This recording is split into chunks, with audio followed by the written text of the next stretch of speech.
اگر ظالم کے سامنے سب خاموش رہے، سب خاموش کے خاموش بیٹھے ہو تو پھر ظلم بڑھتا تھوڑی ہے.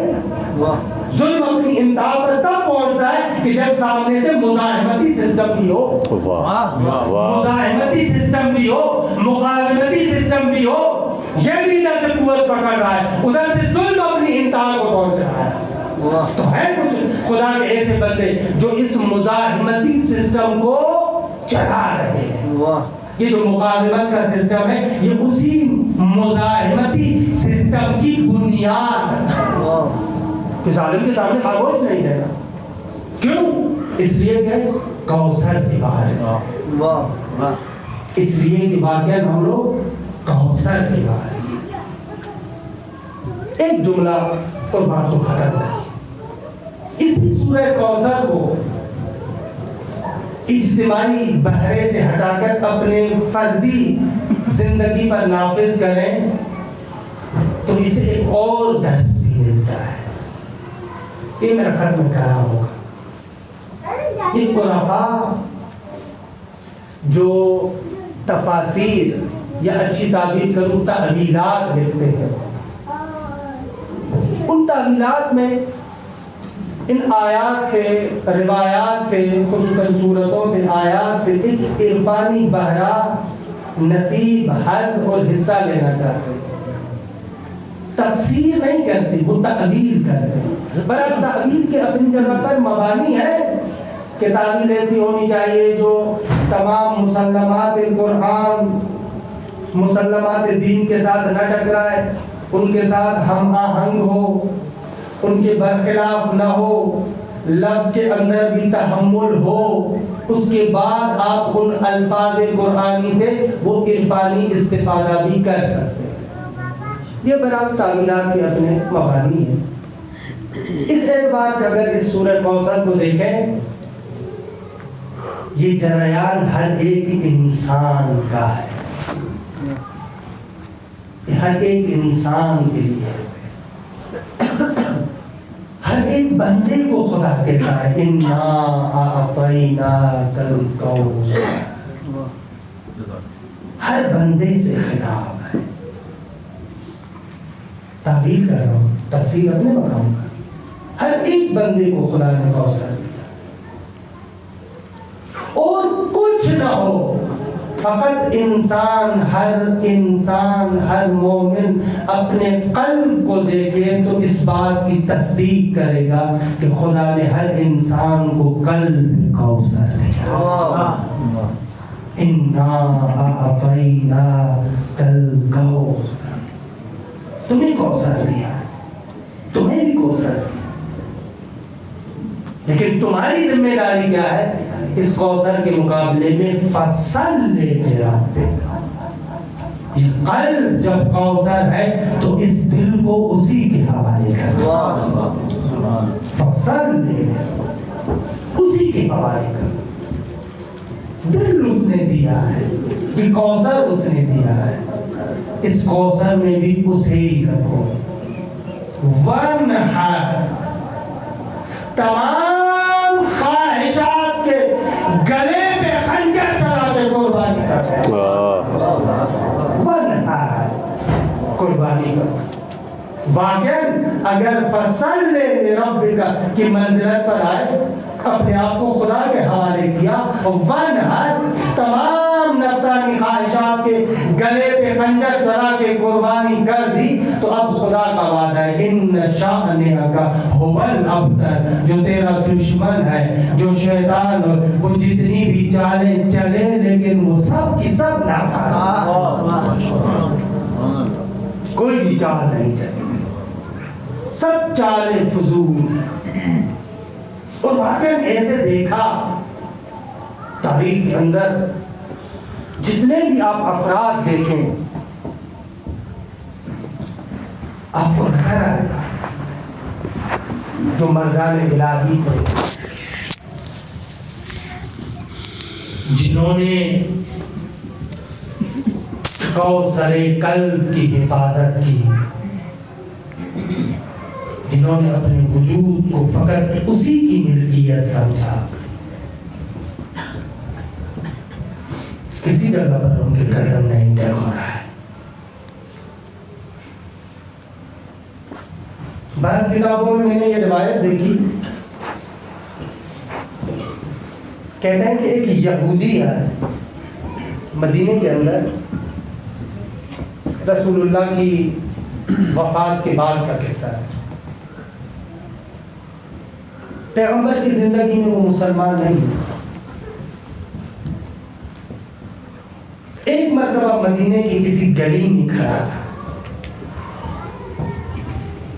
ایک منظر دیکھا، بہت زیادہ بھیڑ تھی. ایک منظر دیکھا اس نے جو اب تک مسلمان نہیں ہوا تھا. منظر دیکھنے کے بعد فوراً کہتا ہے لا الہ الا اللہ وحدہ لا شریک لہ وان محمدا عبدہ ورسولہ. کسی نے کہا کہ کیا ہوا، کیا برہان دیکھا، کیا معجزہ دیکھا؟ کہا معجزہ تو تمہارے سامنے ہے، بھلا اس سے بڑا معجزہ ہو سکتا ہے؟ کہنے والے نے کہا کہ کیا دیکھا؟ کہا دیکھ رہے ہو وہ جوان جس کے گلے میں رسی ڈال کے جا رہے ہیں، جس کے ہاتھوں میں رسی ڈال کے جا رہے ہیں. اس جوان کو خود میں نے دیکھا تھا، میں خیبر کا رہنے والا ہوں. یہ جوان اتنا طاقتور تھا، وہ باب خیبر کہ جس باب کو بہت سارے جوان ہلا نہیں سکتے تھے، اس نے اپنی انگلیوں سے اگاڑا تھا. میں نہیں مانتا کہ یہ چند بدماش اس جوان کے گلے میں رسی ڈال سکتے. میں نہیں مانتا کہ یہ چند لوگ اس کے ہاتھوں میں رسیاں ڈال سکتے. حتماً کوئی خدا ہے، حتماً کوئی نبی ہے، حتماً کوئی دین ہے جس کی وصیت پہ عمل کرتے ہوئے ایک گلے میں رسی ڈال کے. ہاں عزیزو، واقعاً بھلا کوئی تصور کر سکتا ہے وہ علی جو اتنی غیرت کا مالک، بلکہ یوں کہوں جو غیرت خدا کا مظہر ہے. عجب ہے، اتنا صبر جناب سیدہ کی مصیبتوں پر. اور میں نے روایت بھی پڑھی، روایت میں ہے کہ درست ہے کہ کربلا کی بڑی مصیبت ہے، بہت زیادہ مصیبت ہے. لیکن مرحوم شیخ عباس قمی علیہ الرحمہ لکھتے ہیں کہ بعض مقامات پر جب دیکھتے ہیں لگتا ہے کہ علی کی مصیبتوں کے سامنے کربلا بھی کچھ نہیں. واقعاً جو صبر کا واقعاً کوہ صبر ہے، صبر کا پہاڑ ہے. لیکن بعض مقامات پر دیکھا یہ صبر کا پہاڑ بھی ریزہ ریزہ ہے. تو واقعاً ایسے ہی ہے. ایک روایت فقط آپ کی زحمتوں کے تمام شیخ عباس قمی نے یہ روایت ابن ابی الحدیث سے نقل کی، بیت الاذان میں اس کو نقل کیا ہے ابن ابی الحدیث سے، شرح نہج البلاغہ سے. شیخ عباس قمی کہتے ہیں کہ ابن ابی الحدیث لکھتا ہے کہ فتح مکہ کے بعد رسول اللہ جو رحمت خدا کا مظہر ہے، فتح مکہ کے وقت رسول اللہ نے حتیٰ ان لوگوں کو بھی معاف کر دیا، ان لوگوں کو بھی معاف کر دیا جنہوں نے حمزہ جیسے سید الشہداء کو شہید کیا تھا. حتیٰ اس کو بھی معاف کر دیا جس نے حضرت حمزہ کا کلیجہ چبایا. یعنی ابو سفیان کو بھی معاف کیا، ہند کو بھی معاف کیا. لیکن جب سارا لشکر جا رہا تھا تو رسول اللہ نے ایک جملہ کہا، سب کو معافی ہے سوائے حبار ابن اسود، وہ معذور الدم ہے، اس کو معافی نہیں۔ میں اپنے الفاظ میں کہوں، پیغمبر اکرم کہتے ہیں کہ اگر وہ غلاف کعبہ کو بھی پکڑ کے کھڑا ہو تو وہاں بھی اس کو قتل کرتا۔ یا رسول اللہ، آپ رحمت خدا کے مظہر ہیں، سب کو معاف کر رہے ہیں، یہ آخر حبار ابن اسود کون ہے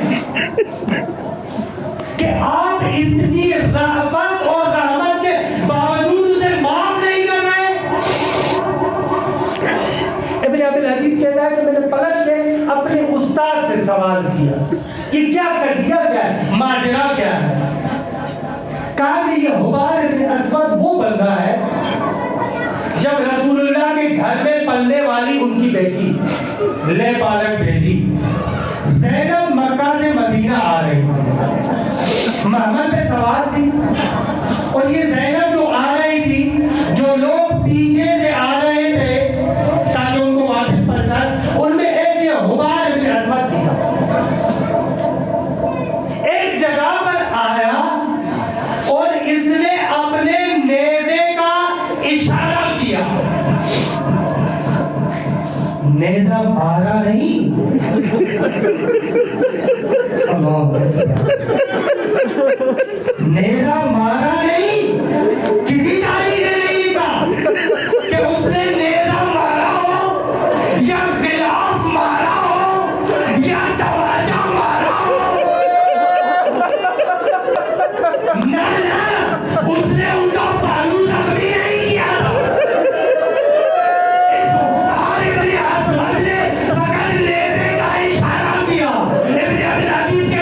میرے استاد نے کہا زینب کا بچہ سکھ ہو گیا،